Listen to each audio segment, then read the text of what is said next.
com a mínim des de 1104, era Val d'Aran formava part dels domenis dels reis d'Aragó, que la cedien en feu a senyors feudals d'in i altre costat dels Pirineus.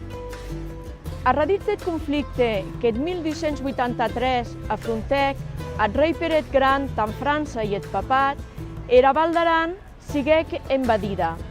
En abril de 1313, Jaime d'Isau envièc a delegació a París, e fin final, el 26 d'aquest mateix mes, artenhèc que Felip IV de França signessa era restitució de la Val d'Aran.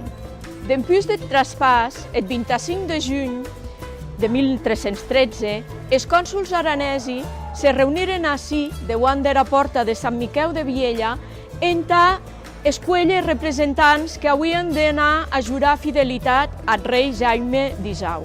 I també a demanar-li que, com ja havien net els mallorquís en 1298, essa hi ha nova recopilació dels drets dels aranesi.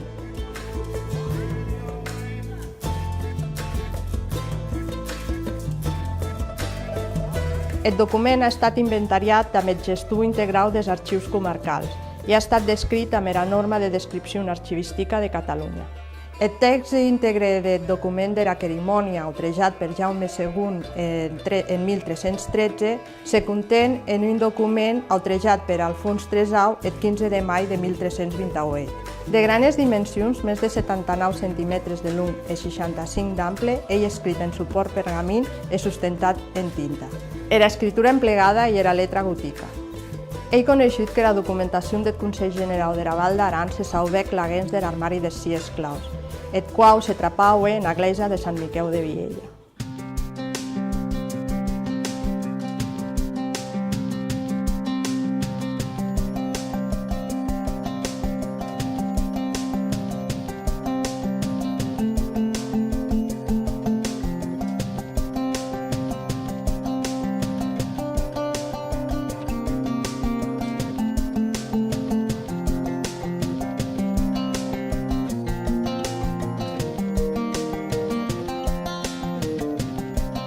Un cop tenim el pergamí de la cerimònia al centre, en primer lloc esperarem 24 hores a obrir la caixa amb el que s'ha transportat, ja que és el temps mínim que el pergamí necessita per aclimatar-se a la seva nova ubicació.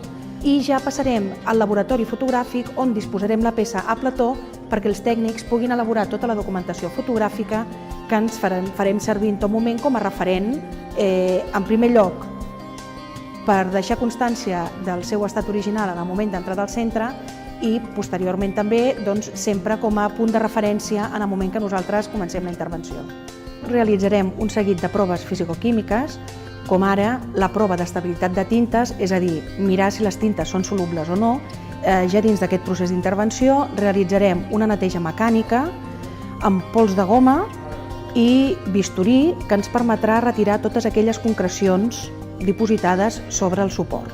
A continuació intentarem retirar part dels empelts que es van fer en intervencions anteriors. Aquests empelts anteriors es van fer en pergamí i actualment estan produint algunes tensions sobre el suport original. Així doncs ens plantegem retirar-los tot el que puguem fent-ho mecànicament i si no, el que ens quedaria ho faríem amb una intervenció posterior ja en humitat. Per això disposarem el pergamí a la taula d'humectació per ultrasons que ens permet humectar el suport però no mullar-lo, no se'ns arriba a mullar en excés. Això ens permet l'estabilitat higroscòpica del pergamí. El pergamí com a suport és un suport higroscòpic, això és que capta i deixa anar humitat i ell ha d'aconseguir la seva estabilitat. Això ho aconseguirem doncs humectant el suport i un cop veiem que aquest suport ja està estable procedirem al seu aplanat. L'aplanat mai es farà de cop, sempre serà controlat i gradual perquè si no podíem malmetre tot el que és el gruix de les tintes sustentades del pergamí.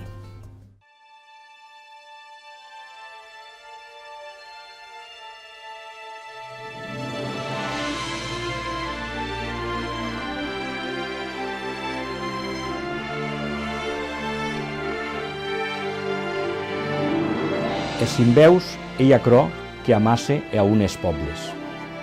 El territori, la llengua, la cultura, l'himne, el drapeu, er escut, les figures jurídiques, les compilacions legals, els credos, el patrimoni, cregui jo que són aquells simbeus que amassen i aunen, en aquest cas, al poble aranès. En tot ho restaurat era cerimònia, tant el Consell General d'Aran com la Generalitat de Catalunya han aportat un graet més de sable en la potenciació de la cultura i de la identitat aranesa.